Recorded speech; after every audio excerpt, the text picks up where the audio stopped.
Now available in paperback and e-readers, Spinsterella Goth Girl Summer. Take a trip into the macabre world of goth modeling in the new millennium in this spooktacular Spinsterella story. Pick up your copy of Spinsterella Goth Girl Summer in paperback and e-readers at Amazon.com and online booksellers everywhere.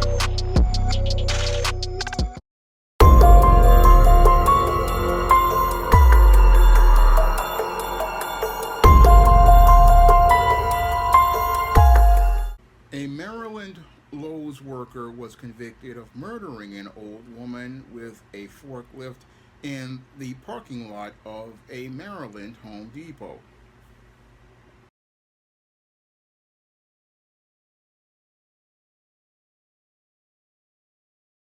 Update on a story in Charles County that's gotten a lot of attention. The man who killed a woman with a forklift back in 2023 has been found guilty of murder. This is 22-year-old Bryce Brown. Police say he stole a forklift from the Lowe's on Crane Highway in Waldorf, and then he ran over a 73-year-old woman in the parking lot and stole her car. He'll be sentenced in February. Brown faces nearly 60 years in prison. Just a horrible story out of Charles County. A stunned family is trying to make sense of why their son allegedly killed a woman with a stolen forklift. It happened early Sunday morning in a Lowe's parking lot in Waldorf. Late yesterday, Charles County authorities announced that after a day-long search, they arrested 20-year-old Bryce Caleb Timothy Brown. His mother says she called sheriff's deputies hours before the incident because she said her son appeared to be having a mental health crisis. Here's Scott Broom following up in Waldorf. Bryce Caleb Timothy Brown's mother, Christy Brown, is beside herself with shock and grief after her son was accused of killing a complete stranger with a stolen forklift from this Lowe's store here in Waldorf at about 1 in the morning on Sunday. I knew something was wrong. I called the police because something didn't feel right. Brown said she called Charles County Sheriff's deputies a couple of hours before the incident here because her son, a former college student from Bridgewater College in Virginia, appered to be having a mental health breakdown. And I kept screaming, come get him, come get him. And your man, we're getting here as quick as we can. It took maybe 20 minutes after the first call for him to get here. By the time he was gone. He was gone. Now, while authorities and family were looking for him that night, Bryce Brown is accused of breaking into this Lowe's, stealing the forklift, and ramming the gates to get out. Here in the parking lot, he ran the forklift into a car, allegedly, that happened to have a 73-year-old woman sleeping inside. Investigators say she got out and started to run, and that's when Brown ran over her with the forklift. In an even more bizarre twist, the abandoned forklift was recovered about a half-mile away from here at a Home Depot store, where the woman's body was found underneath the machine. Brown is accused of fleeing in the victim's car, which was taken from the parking lot here at the Lowe's, where it all started. Brown's mother said Bryce Brown graduated from Friendship Tech Prep in D.C. and went to Bridgewater College on an academic scholarship, but she said a descent into mental illness began. She said it worsened after an active shooter incident in February 2022 at the college that killed 2. We have tried to get Bryce help, but as an adult, it's nothing that I can do after the age of 18. So whatever we tried, if he refused, it's nothing we could do. You're frustrated. Very frustrated, very frustrated. And I'm just so sorry because my heart aches for the family of the victim as well as my heart. Authorities identified the victim as 73-year-old Gloristine Pinkney of Waldorf. Her family has not issued a statement. Brown is in court tomorrow. His mother says she'll ask the judge to hold him for a mental health evaluation. In Waldorf, Scott Broom, WUSA 9. Now, according to reports, 22-year-old Bryce Caleb Timothy Brown allegedly stole a forklift from a fenced-in rear lot of a Lowe's on Crane Highway where he was working and rammed it through the store's rear gates and roll-up door. And after driving the forklift through the roll-up door, Bryce Caleb Timothy Brown allegedly drove the forklift to a nearby Home Depot on Jefferson Farm Place, crashed it into a parked car where a 73-year-old woman, Gloristine Pinkney, was sleeping, and on having her car hit, Gloristine Pinkney allegedly woke up and ran away from the scene where her vehicle was being attacked. And that's where Bryce Caleb Timothy Brown allegedly chased the woman driving the forklift, struck her with the forklift, and ran over her, killing her. And after killing Lauristine Pinkley, a 73-year-old woman, this is where Bryce Caleb Timothy Brown allegedly stole Pinkley's vehicle, used her credit card to buy gas, and then traveled to Washington, D.C. and Virginia before returning home, where he was arrested the next day. Now, after all of this happened in 2023, there were reports that stated that Bryce Caleb Timothy Brown basically did this as part of a mental health episode that he basically said that he had called his mother about him having as he was at work, and was dealing with this mental health episode as related to a mass shooting that took place at the university that he used to attend. And as a result of that trauma, Bryce Caleb Timothy Brown says that he basically was having mental health issues and was dealing with mental health issues for some time before he wound up finally having this episode that led to him winding up becoming arrested and taken into police custody. Now, the Baltimore police see this as a very disturbing, isolated incident, but when I take a critical examination of what happened as related to the alleged actions of Bryce Caleb Timothy Brown, it definitely fits the pattern and profile for men in crisis that I talk about in my book, The Man Crisis. And what happened to Bryce Caleb Timothy Brown, if his mother is meant to be believed as related to his mental health, is that this young man who was on his way to school and doing very well wound up becoming a man in crisis because he basically was dealing with the trauma as related to an event created by another man in crisis. And as he was trying to deal with the trauma of having to be a witness or involved in a mass shooting, this made it hard for this young man to be able to function and cope with life. And as it made it hard for him to be able to function and cope with life, his entire mental health deteriorated. And as his mental health deteriorated, as based on what his mother has been saying about what was happening to him, what happened to Bryce Caleb Timothy Brown is he went from a young man who was on his way to college and was working at this Lowe's to basically having his whole mind wind up deteriorating. And as his mind allegedly wound up deteriorating, he wound up again winding up having a violent episode where he stole this forklift from this fenced-in area at the Lowe's that he worked with. And after he stole this forklift, he then went on this rampage where he drove this forklift all the way to the Home Depot on Jefferson Place, and then after again driving this forklift into the vehicle of Lauristine Pinkley, then went to attack this woman after he woke her up out of sleep, struck her with this vehicle, and then wound up taking her life in that parking lot.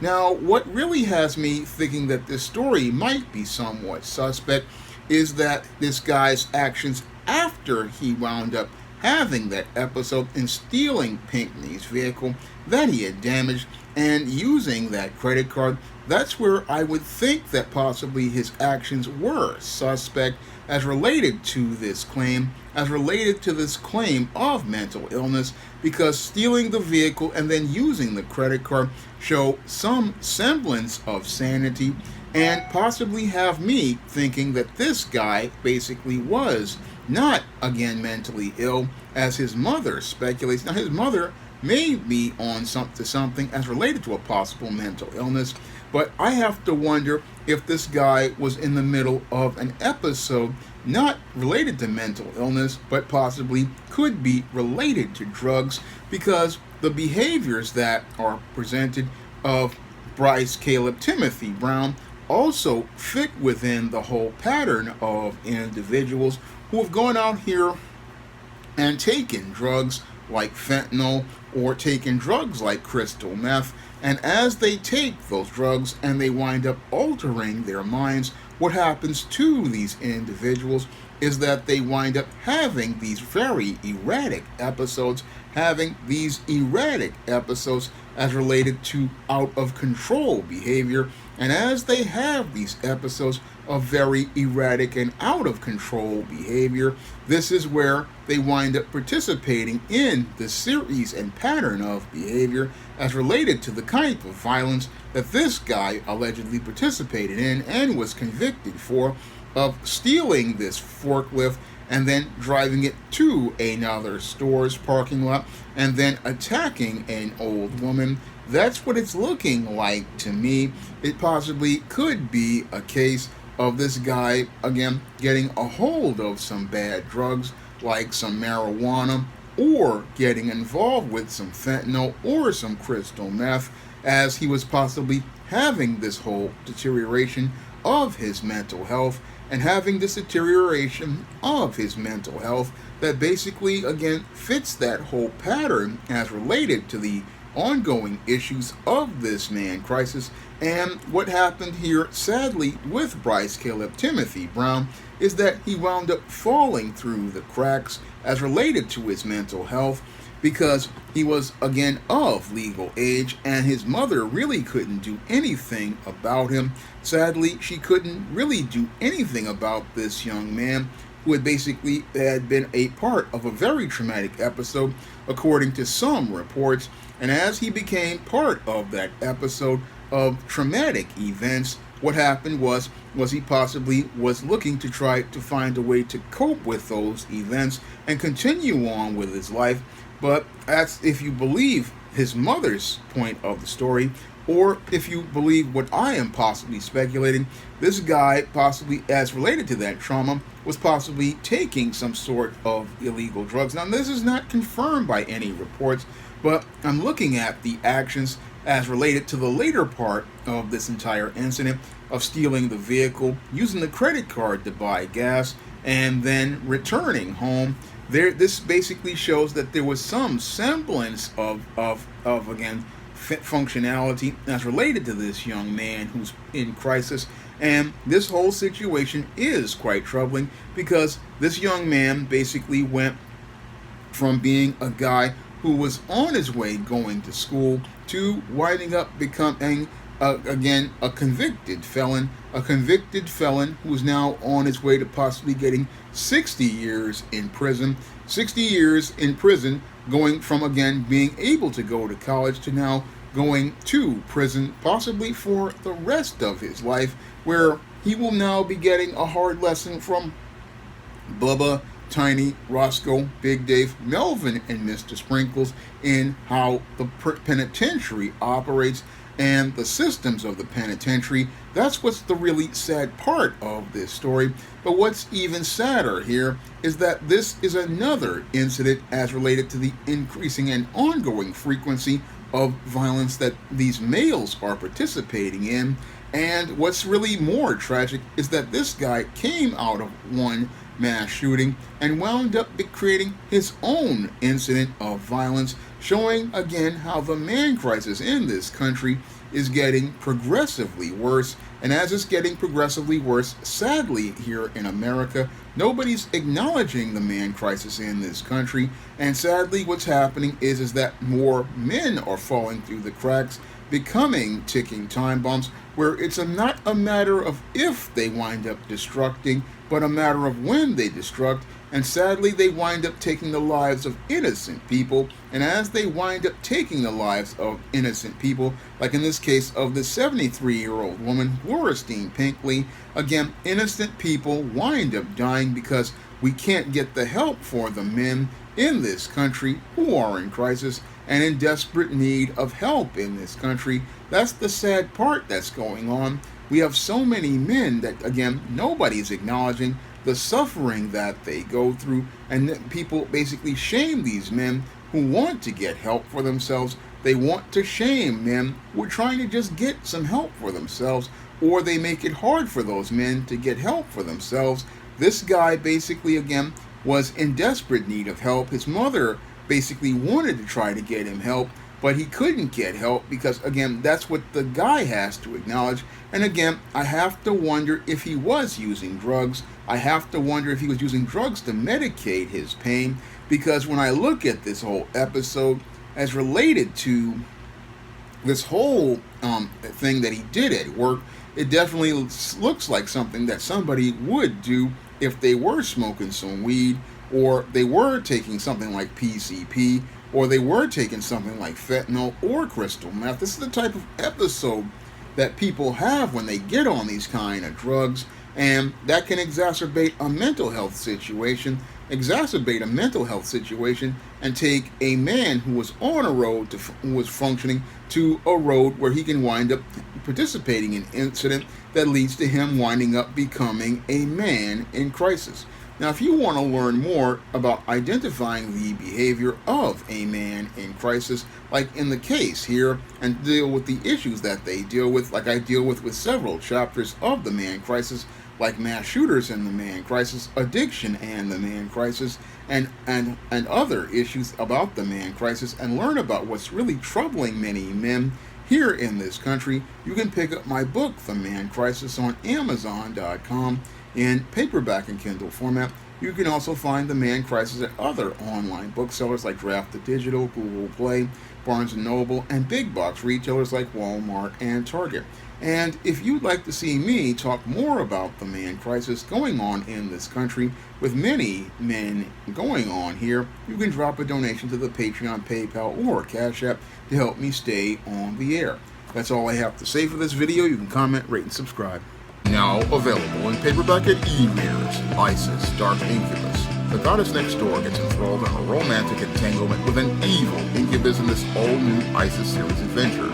Get your copy of ISIS, Dark Incubus in paperback and e-readers today. Now available in paperback and e-readers, Esteem Horror in the Hamptons. The aspiring angel tries to escape a house of horrors in this action-packed, all-new Esteem series adventure. Get your copy of Esteem Horror in the Hamptons in paperback and e-readers at online booksellers everywhere. Support Black-owned and Black-operated digital broadcast media. www.niceradionetwork.com. Nice Radio Network, broadcasting 24 hours a day, 7 days a week.